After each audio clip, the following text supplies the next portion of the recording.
said, our room is very deep. What about you?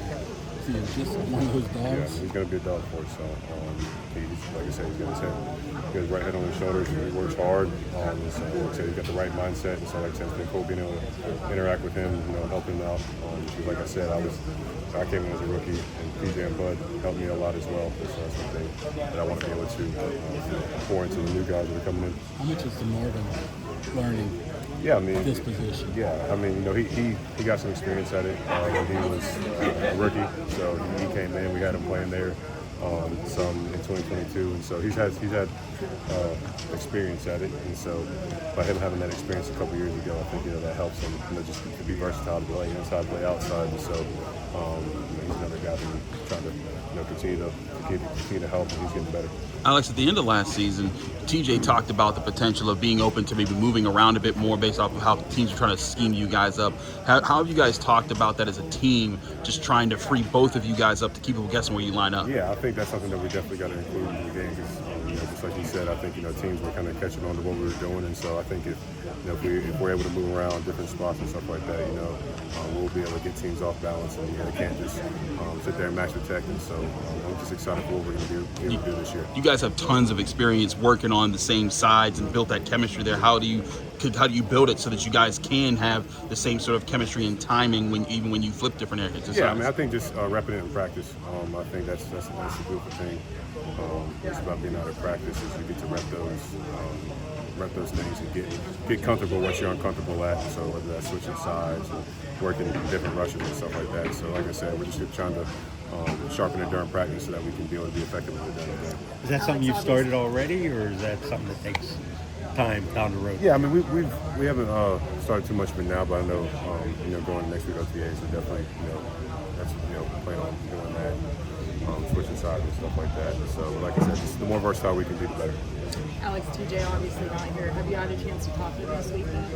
Yeah, I mean, I've been catching up with him all offseason. So, like I said, earlier in some interviews, he really wants to be here. And I'm very confident they're going to get a deal done and that he's going to be coming back. What's it like? I know we always kind of talk to you about being a leader in this group, and you have another season under your belt. But what's it like being a leader to this group where there's a lot of young guys involved in this defense, not necessarily linebackers? Yeah, I mean, it's crazy already going to year 6.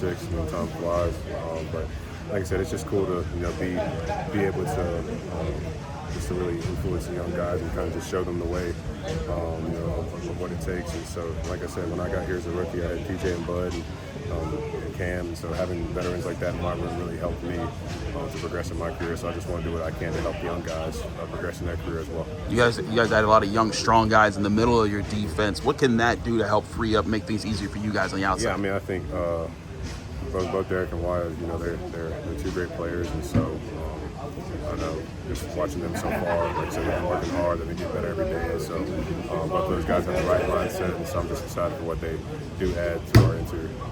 Alex, we were just talking with Zach, and he said that it feels like the O-line is farther along at this point than they were a year ago, and it was all rookies, guys trying to get to know each other. Going against them, obviously you're not in pads, but what have you seen out of the O-line just early on in these OTAs? Yeah, I mean, it's been nice seeing them gel together and continue to grow as a unit. I think that's one thing about the O-line, they got to be a unit, and so it's just cool seeing them grow every single day.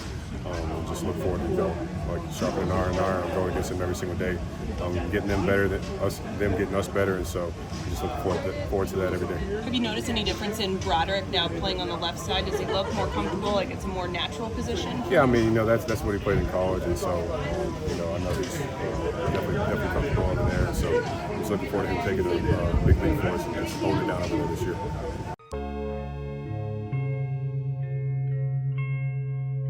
Thank you for checking out this content from Post-Gazette Sports. If you watch this video on YouTube, please like the video and subscribe to our channel.